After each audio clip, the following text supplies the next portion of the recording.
नमस्कार दोस्तों, मैं हूं सरताज खान और आज हम बात करते हैं कॉन्स्टिट्यूशन के बारे में कि कॉन्स्टिट्यूशन क्या होता है। तो सबसे पहले दोस्तों, कॉन्स्टिट्यूशन का जो पढ़ने से पहले हम सबसे पहले समझते हैं कि कॉन्स्टिट्यूशन जो है ये किस भाषा का शब्द है। तो कॉन्स्टिट्यूशन दोस्तों लैटिन या रोमन भाषा का शब्द होता है। अगर आपसे पूछा जाए कि कॉन्स्टिट्यूशन किस भाषा का शब्द है तो आप बोल सकते हो लैटिन या रोमन भाषा का शब्द है। और दोस्तों ये जो शब्द है ये सबसे पहले दिया किसने? तो ये जो शब्द देने वाला था वो था सर हेनरी मेन।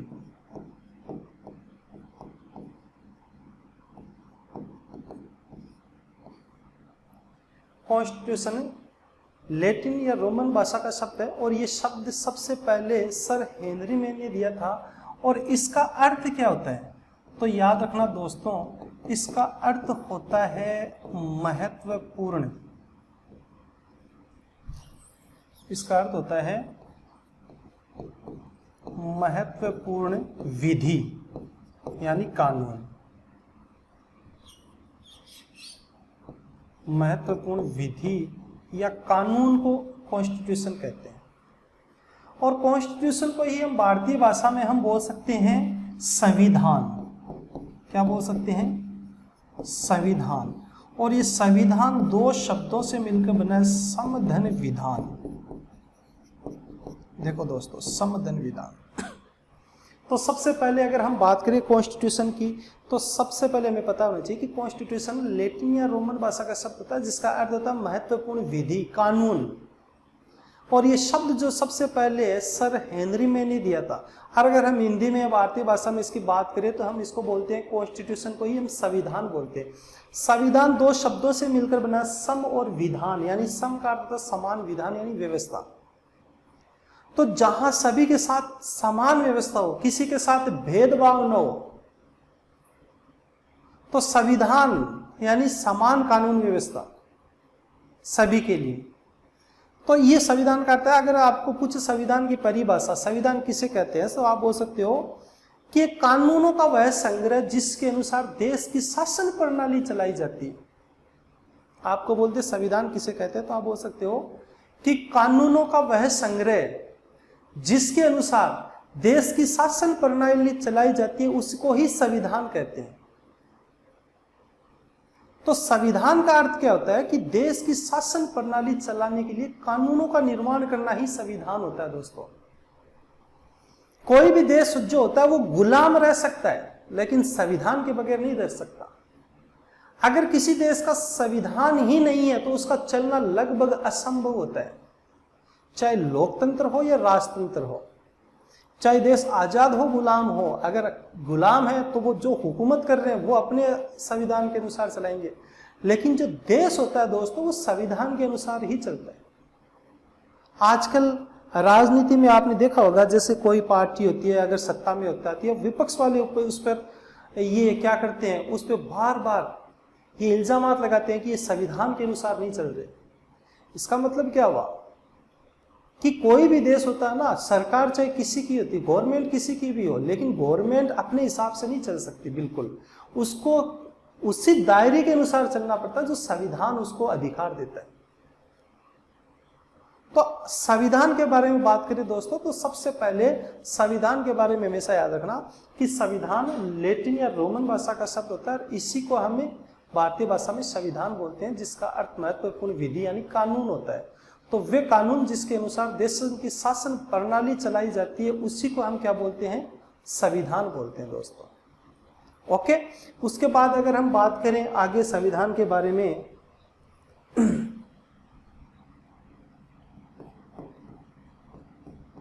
तो जो संविधान होता है ये आपसे पूछा जाए कि संविधान कितने प्रकार का होता है तो हम बोल सकते हैं कि संविधान जो होता है वो दो प्रकार का होता है। एक तो होता है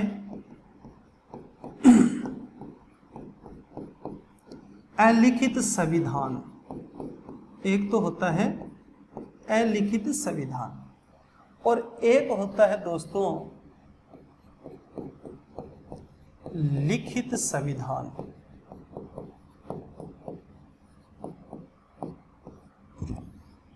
संविधान होता है वो दो प्रकार का होता है, एक अलिखित, दूसरा लिखित। तो दोनों में क्या फर्क होता है? अलिखित संविधान तो किसे कहते हैं और लिखित संविधान किसे कहते हैं? क्या अलिखित संविधान मौखिक होता है? नहीं दोस्तों, मौखिक नहीं होता। संविधान दोनों ही लिखे हुए होते हैं।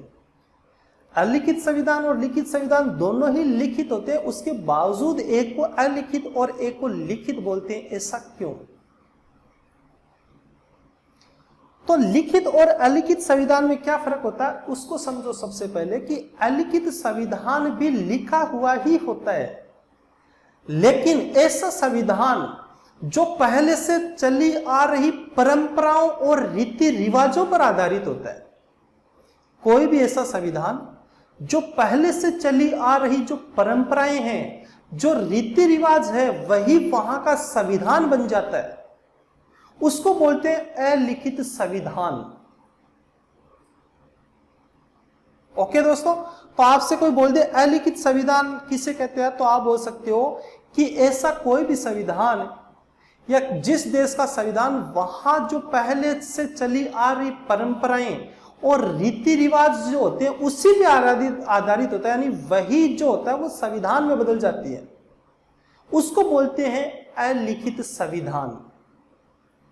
और दूसरा दोस्तों लिखित संविधान। तो लिखित संविधान किसे कहते हैं? तो लिखित संविधान उसे कहते हैं कि वह संविधान जो संविधान सभा द्वारा बनाया जाता है, यानी सबसे पहले एक सभा बनाई जाएगी जिसको बोलते हैं संविधान सभा, और वो संविधान सभा उस देश का संविधान बनाएगी, उसको बोलते हैं लिखित संविधान। ओके, तो आपसे बोल दे कि अलिखित संविधान, तो आप बोल सकते हो ये जो होता है परंपराओं व रीति रिवाजों पर आधारित होता है।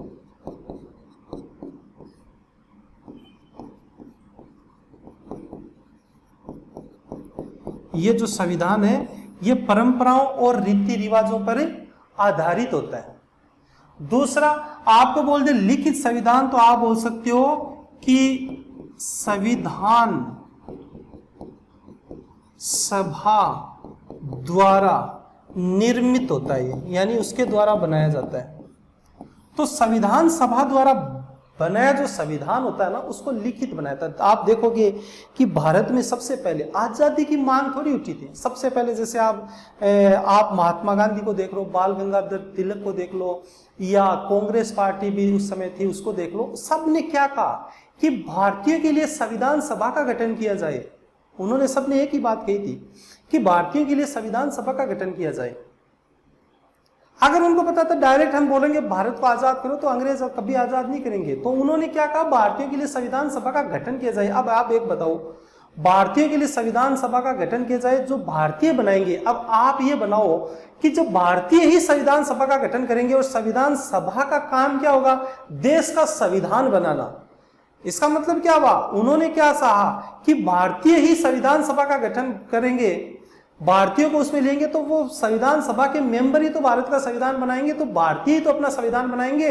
और कोई भी देश अगर भारतीय अपना संविधान बनाएंगे तो अपने अनुसार बनाएंगे या अंग्रेजों के अनुसार बनाएंगे।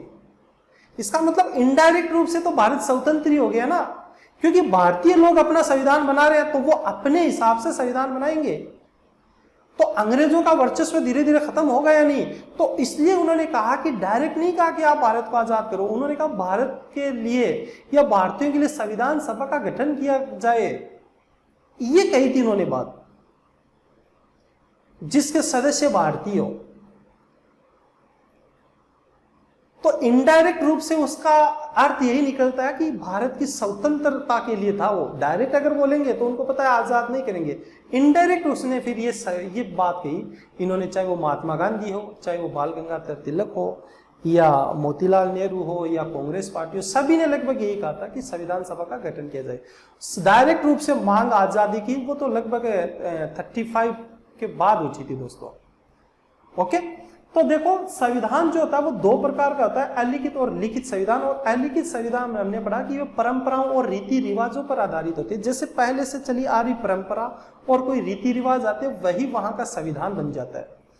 तो सबसे पहले अगर आपसे पूछे दुनिया में, पूरी दुनिया में सबसे पहले अलिखित संविधान यहाँ वहां की जो परंपराएं और रीति रिवाज वो वहां का संविधान बन गई, तो सबसे पहला पूछा जाए कि अलिखित संविधान किस देश का था, तो आप बोल सकते हो दोस्तों ब्रिटेन का संविधान।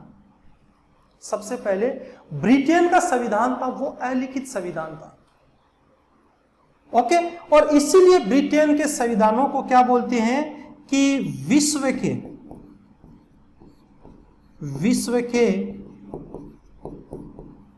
संविधानों की जननी भी कहते हैं इसे। इसको क्या बोलते हैं, विश्व के संविधानों की जननी बोलते हैं, क्योंकि सबसे पहले शुरुआत यहीं से हुई थी संविधान की। दूसरा, अगर आपको बोल दे संविधान सभा द्वारा निर्मित संविधान लिखित संविधान है, सबसे पहले लिखित संविधान, तो आप बोल सकते हो अमेरिका का था। सबसे पहले लिखित संविधान किस देश का था, अमेरिका का। कब बनाया, तो आप बोल सकते हो 4 मार्च 1789 में इन्होंने अपना संविधान कर लिया। देखो अमेरिकी इसलिए इतने आगे होते हैं, बोलते हैं ना अमेरिका अन्य देशों की तुलना में इतना अग्रणी क्यों है। वो आज से नहीं है, हमेशा से, जब लगभग दुनिया में लोकतंत्र तो था ही नहीं, राजतंत्र था, उस समय अमेरिका ने अपना संविधान बना लिया और यहां लोकतंत्र की स्थापना हो गई थी दोस्तों।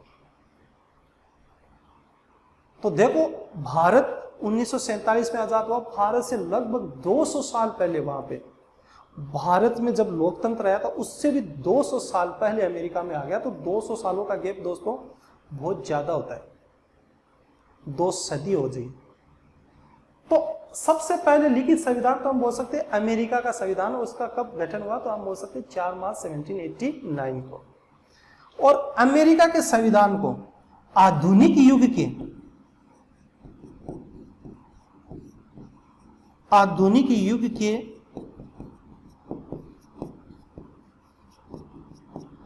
संविधानों की जननी कहते हैं। आधुनिक युग के जो संविधान जो बन रहे हैं ना, वो अमेरिका के संविधान से प्रभावित है, इसलिए इसको आधुनिक युग के संविधानों की जननी। जैसे भारत का संविधान भी अमेरिका से प्रभावित है।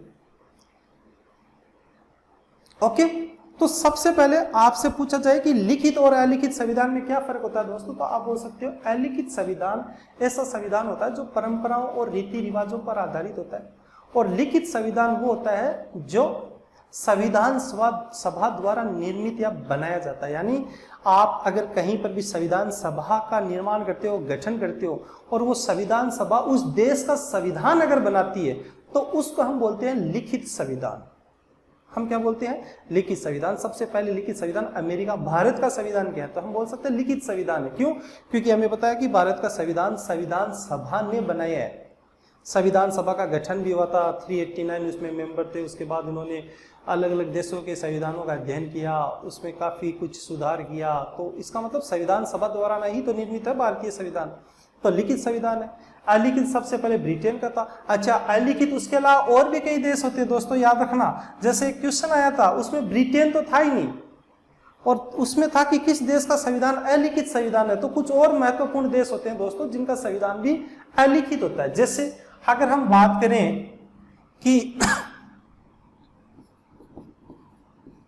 सऊदी अरब, अगर हम बात करें इजराइल,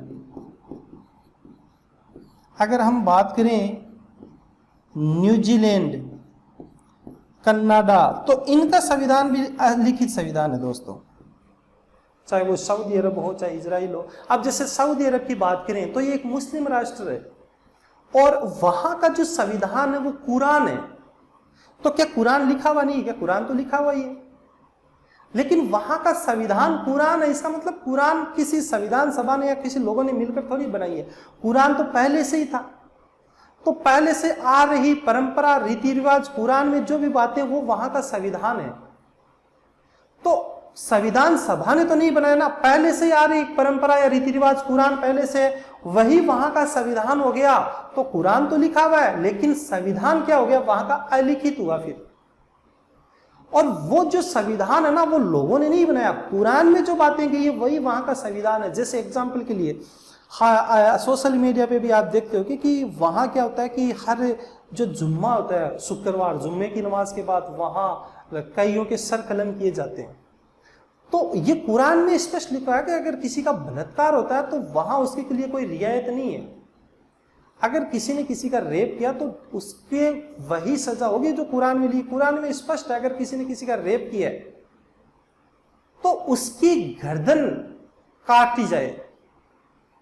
तो वहां रियायत किसी भी प्रकार की नहीं है। अगर किसी ने बलात्कार किया तो कोई मुकदमा नहीं हो सकता। वहां हर शुक्रवार को सबके सामने उसकी गर्दन ही काटी जाएगी, और आज भी होता है वहां पे।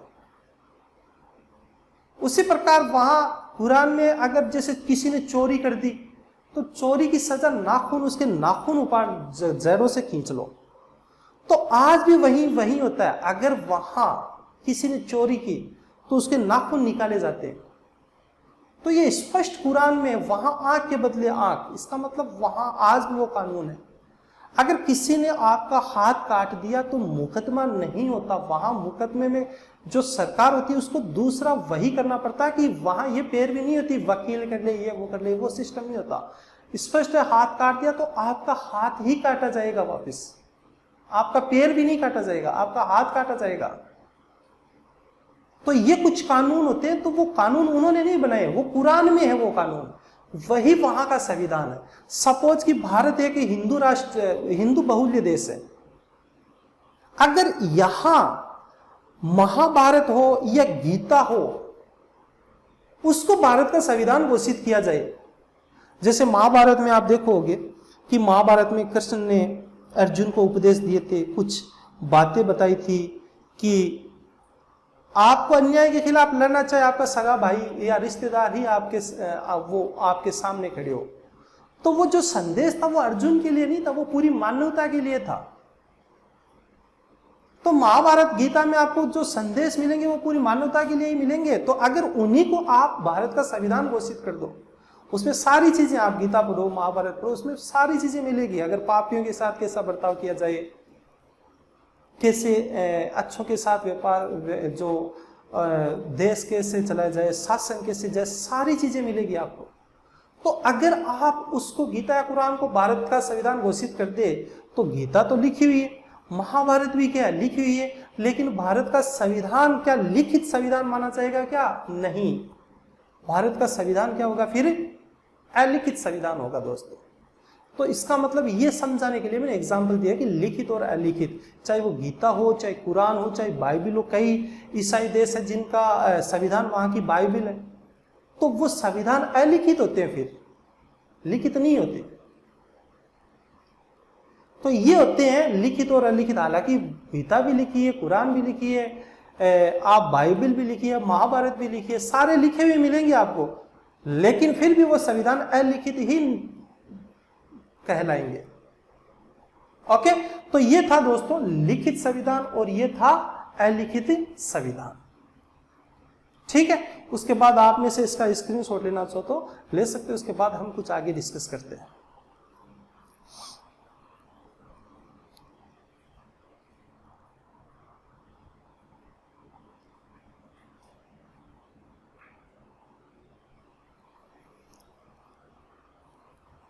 ये तो था दोस्तों दुनिया में। अगर हम बात करें एशिया में, अगर हम बात करें एशिया में सबसे प्राचीन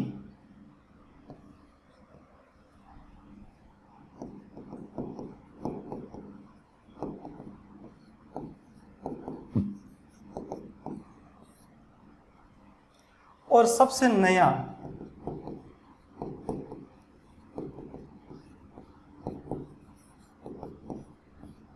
अगर हम बात करें एशिया में कि एशिया में सबसे प्राचीन और सबसे नया संविधान किस देश का है, तो एशिया में सबसे प्राचीन जो संविधान है वो दोस्तों जापान का है। कौन से देश का? जापान का। जापान ने अपना संविधान 1860 में तैयार कर लिया था दोस्तों, 1860 में। अगर हम बात करें एशिया में सबसे नया संविधान, तो एशिया में दोस्तों सबसे नया संविधान है नेपाल का, और नेपाल में अपना संविधान 2015 में तैयार किया है। अब देखो दोस्तों, बात करते हैं एशिया में नेपाल की।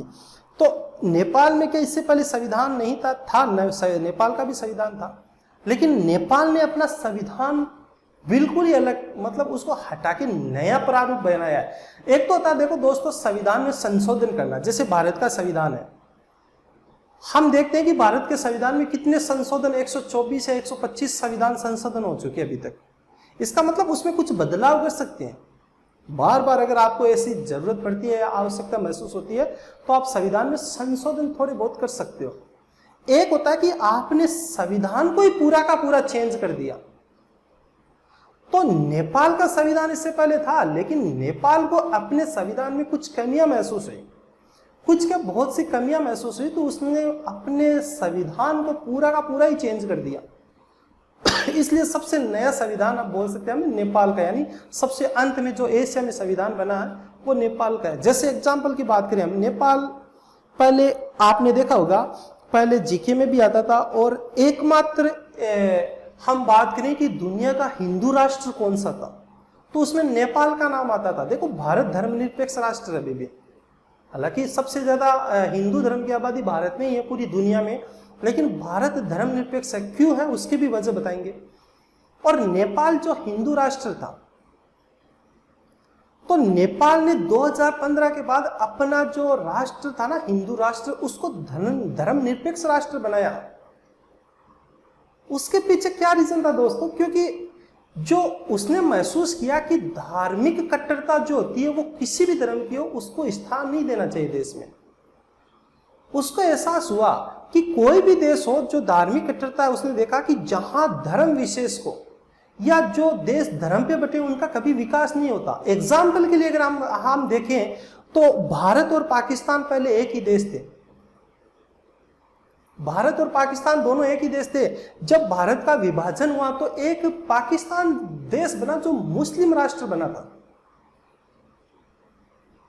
पाकिस्तान देश मुस्लिम राष्ट्र बना था। या हिंदुस्तान में भी कईयों ने सोचा था क्या पाकिस्तान मुस्लिम राष्ट्र बन गया तो हिंदुस्तान को हिंदू राष्ट्र घोषित करे। इस पे भी काफी विचार विमर्श हुआ था कि क्या अब भारत को हिंदू राष्ट्र घोषित करना चाहिए। तो देखो, पाकिस्तान की पहले बात करें दोस्तों, तो पाकिस्तान एक मुस्लिम राष्ट्र बना था। और आपको ये जानकर हैरत होगी, क्योंकि जब भारत का विभाजन हुआ तो पाकिस्तान में ऐसे क्षेत्र आए थे जो बहुत ही उपजाऊ थे, जो ये मान लो बहुमूल्य या बेशकीमती जो मैदान थे वो पाकिस्तान के हिस्से में आए थे। आज भी आप देख लो पाकिस्तान का उपजाऊ, बांग्लादेश भी उस समय पाकिस्तान में था। तो जो उपजाऊ क्षेत्र है वो लगभग 80% तक पाकिस्तान में चला गया था। और पाकिस्तान की स्थिति अच्छी खासी थी क्योंकि वहां की भूमि भी उपजाऊ थी।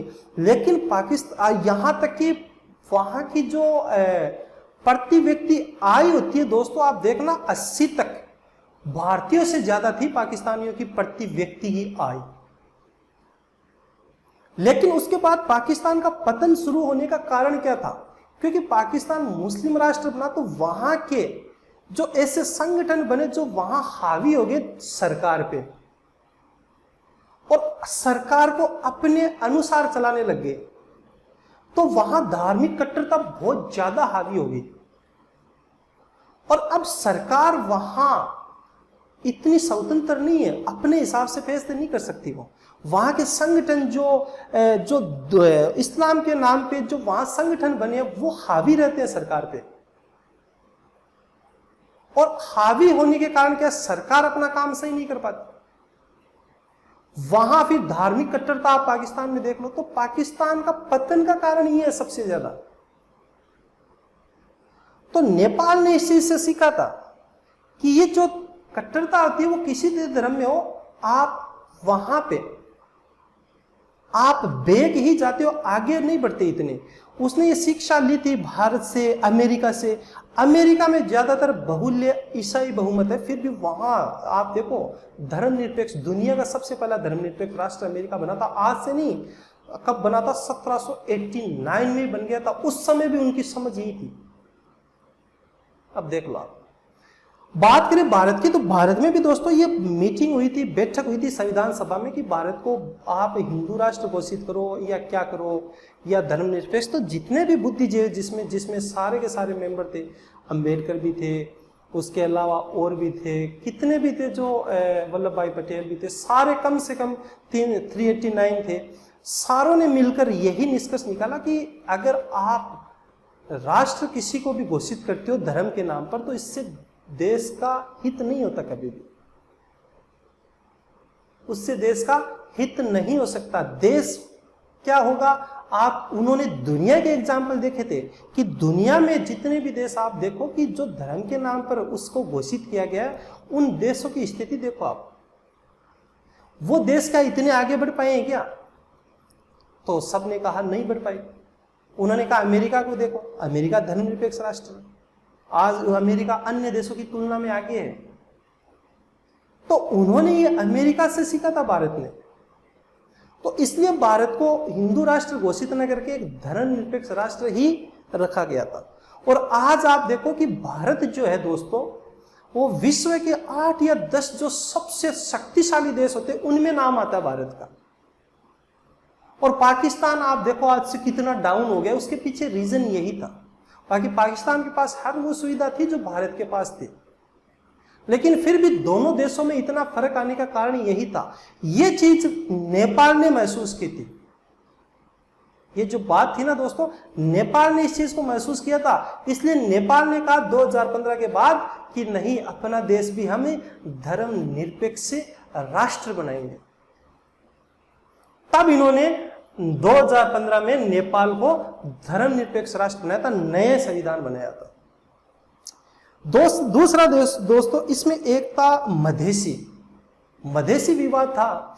मधेसी कौन होते हैं कि मधेसी वो थे जो भारतीय थे लेकिन वो व्यापार करने नेपाल चले गए, और जब व्यापार करने नेपाल चले गए तो वहीं पर वो रहने लगे, बस गए। अब वहां से आना जाना होगा नहीं, तो वहीं वो निवास करने लगे, उन्होंने अपना वहीं घर, तो उनके बच्चे भी हो गए, तो वो बच्चे ही रहने रह गए, बच्चों के बच्चे हो गए, तो वो वहीं रहने लगे ना। तो ऐसे भारतीय थे जो व्यापार करने वहां चले गए और वो वहां बस गए, और बसने के बाद वहीं से संतानें उत्पन्न हो गई उनसे। तो वो जो संतानें थी उनको वो नेपाल में मधेसी के नाम से जाना जाता है कि ये भारतीय नहीं है। जैसे एग्जाम्पल के लिए हम भारत में बोलते हैं, जो विदेशों से आते हैं उनको एंग्लो इंडियन बोलते हैं ना, एंग्लो इंडियन। जो वहां ब्रिटेन यूरोप को थे लेकिन भारत में रह गए, उनकी संतानें आज भी होती है, हम उनको भारतीय न कहे एंग्लो इंडियन बोलते हैं। तो उसी प्रकार नेपाल में इनको मधेसी बोलते हैं, जो भारतीय थे लेकिन वो व्यापार करने चले गए नेपाल और वहीं पर बस गए, तो उनको या उनकी उत्पन्न होने वाली संतानों को मधेसी के नाम से जाना जाता है वहां पे। तो जब नेपाल ने अपना संविधान बनाया 2015 में, तो उन्होंने क्या किया कि जो ये मौलिक अधिकार होते हैं, देखो आप मौलिक अधिकार के बारे में हम जब आगे चर्चा करेंगे पढ़ेंगे, तो किसी भी देश के नागरिकों को सुरक्षित रखने के जो अधिकार होते हैं वो मौलिक अधिकार होते हैं। अगर हमारे और आपके मौलिक अधिकार सुरक्षित नहीं है तो हमारा किसी भी देश में, आप किसी भी देश के निवासी हो चाहे, अगर आपके मौलिक अधिकार आपके पास नहीं है तो उस देश में आप रहने के लायक भी नहीं हो। ये याद रखना, क्योंकि आपको देश जो सुरक्षा की गारंटी देता है वो आपके मौलिक अधिकार ही तो है। आपको जो देश देता है ना, आपको सुरक्षा की गारंटी, वो आपके मौलिक अधिकार होते हैं। आप अगर मौलिक अधिकारों का आप उल्लंघन हो रहा है या हनन हो रहा है, तो आप देखो, आप न्यायालय की शरण ले सकते हो। अगर आपके मौलिक अधिकार ही नहीं है, आपको किसी ने थप्पड़ भी मार दिया, आपके पास मौलिक अधिकार ही तो है कि आपको थप्पड़ मार दिया तो आप न्यायालय में जाओ, आपको न्याय मिलेगा वहां। अगर आपके पास ये मौलिक अधिकार नहीं है तो आपको छोड़ो थप्पड़, थोड़ो कोई मर्डर करके चला गया तो क्या होगा। तो ये जो होते हैं ये आपके मौलिक अधिकार ही आपकी सुरक्षा की गारंटी देते हैं। तो दोस्तों मौलिक अधिकारों की बात करें तो नेपाल में क्या हुआ कि जो मधेसी वर्ग जो होते हैं, जो भारतीय थे लेकिन व्यापार करने ये नेपाल चले गए, उनको क्या किया कि मौलिक अधिकार तो दिए गए लेकिन नेपालियों की तुलना में आधे कर दिए उनके, यानी इतने मौलिक अधिकार नहीं दिए गए उनको जो नेपालियों को दिए गए थे। नेपाल की गवर्नमेंट ने माना कि ये नेपाली नहीं है, ये मूल रूप से भारतीय है, तो इनको नेपालियों की तुलना में कम वरीयता दी जाएगी। तो इससे भारत और नेपाल के बीच विवाद शुरू हुआ। इससे पहले भारत और नेपाल के बीच कभी विवाद नहीं हुआ था। कभी नहीं हुआ था।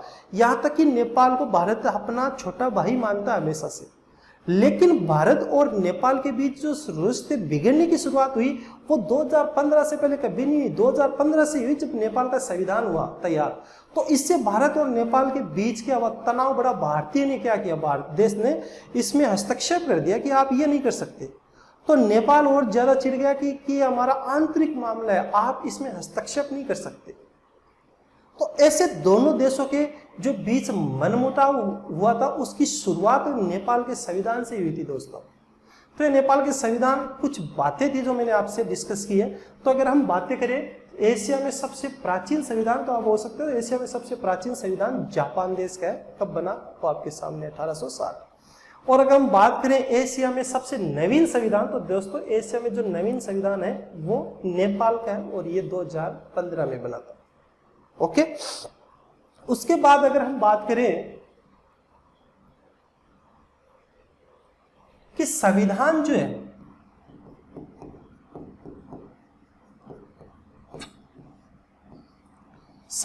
है वो सबसे बड़ा किस देश का है,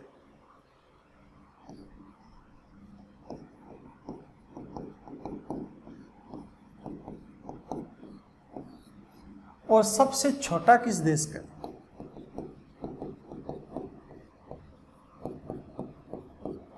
तो याद रखना, अगर हम बात करें संविधान जो है वो सबसे बड़ा, तो याद रखना दोस्तों भारत का जो संविधान है दुनिया में सबसे बड़ा संविधान है। 395 अनुच्छेद है। अगर आपसे पूछते सबसे बड़ा संविधान कौन सा है तो भारत का, और आपसे यह भी पूछते अनुच्छेदों के आधार पर सबसे बड़ा संविधान, तो भारत का ही माना जाएगा। चाहे सबसे बड़ा पूछ ले या अनुच्छेदों के आधार पर सबसे बड़ा पूछ ले, संविधान भारत का ही सबसे बड़ा, याद रखना। ओके, अगर बात करें सबसे छोटा संविधान, तो अमेरिका का संविधान सबसे छोटा है। किस देश का है, अमेरिका का। इसमें केवल दोस्तों 7 ही अनुच्छेद है। कितने अनुच्छेद है, 7 अनुच्छेद है। तो आप याद रखना हमेशा कि आपसे अगर ये पूछ ले कि सबसे बड़ा संविधान किस देश का है, तो हम बोलेंगे भारत का। और आपसे ये पूछते सबसे छोटा संविधान किस देश का, तो हम बोलेंगे अमेरिका का। आपसे ये पूछते अनुच्छेदों के आधार पर सबसे बड़ा संविधान किस देश का, तो हम बोलेंगे भारत का। अगर आपसे ये पूछते अनुच्छेदों के आधार पर सबसे छोटा संविधान किस देश का है, तो हम बोलेंगे अमेरिका का। ओके, उसके बाद अगर हम बात करें संविधान,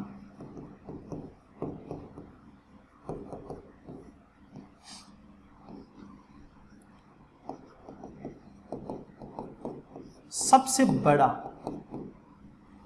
और सबसे छोटा,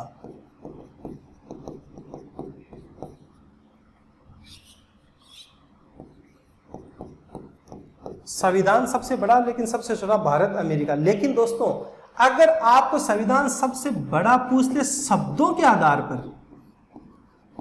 किसके आधार पर, शब्दों के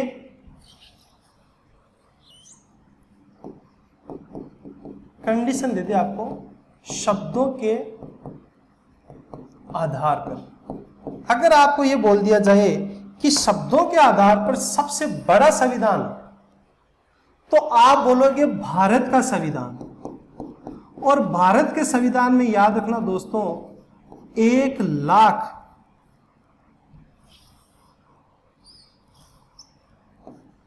1,50,000 शब्द है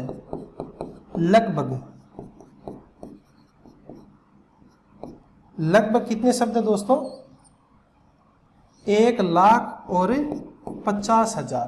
तो आपसे कभी भी पूछ ले संविधान सबसे बड़ा शब्दों के आधार पर किसका है, तो आप बोल सकते हो भारत का संविधान सबसे बड़ा है। और शब्दों के आधार पर भारत के संविधान में लगभग 1,50,000 शब्द आते हैं। ओके, अगर दूसरा पूछे कि सबसे छोटा संविधान किसका है शब्दों के आधार पर, तो याद रखना दोस्तों एक देश है मोनेको।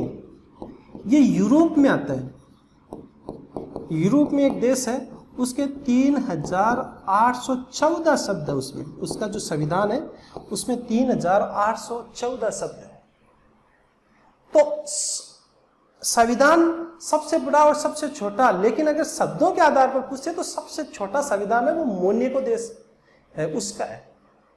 तो ये था दोस्तों संविधान के बारे में कि संविधान क्या होता है। ओके, तो संविधान में हमने सबसे पहले जाना कि संविधान जो है दोस्तों, अगर हम बात करें वापस सारांश में, तो संविधान जो है कॉन्स्टिट्यूशन शब्द है। कॉन्स्टिट्यूशन शब्द को ही संविधान कहते हैं। भारतीय भाषा में आप इसको संविधान कहते हैं। और वो एक कॉन्स्टिट्यूशन जो शब्द है ये लैटिन या रोमन भाषा का शब्द होता है, जिसका अर्थ होता है महत्वपूर्ण विधि। और ये कॉन्स्टिट्यूशन शब्द दोस्तों सबसे पहले सर हेनरी मैन ने दिया था, और इसी को हम संविधान बोलते हैं। संविधान का अर्थ हो गया समदन विधान, यानी समान व्यवस्था, व्यवस्था, विधान, कानून। तो कानूनों का वह संग्रह जिसके अनुसार देश की शासन प्रणाली चलाई जाती है, उसको संविधान कहते हैं। आपसे बोलते संविधान को परिभाषित करो, तो आप बोल सकते हो कि कानूनों का वह संग्रह जिसके अनुसार देश की शासन प्रणाली चलाई जाती है, उसी को हम क्या बोलते हैं, संविधान बोलते हैं।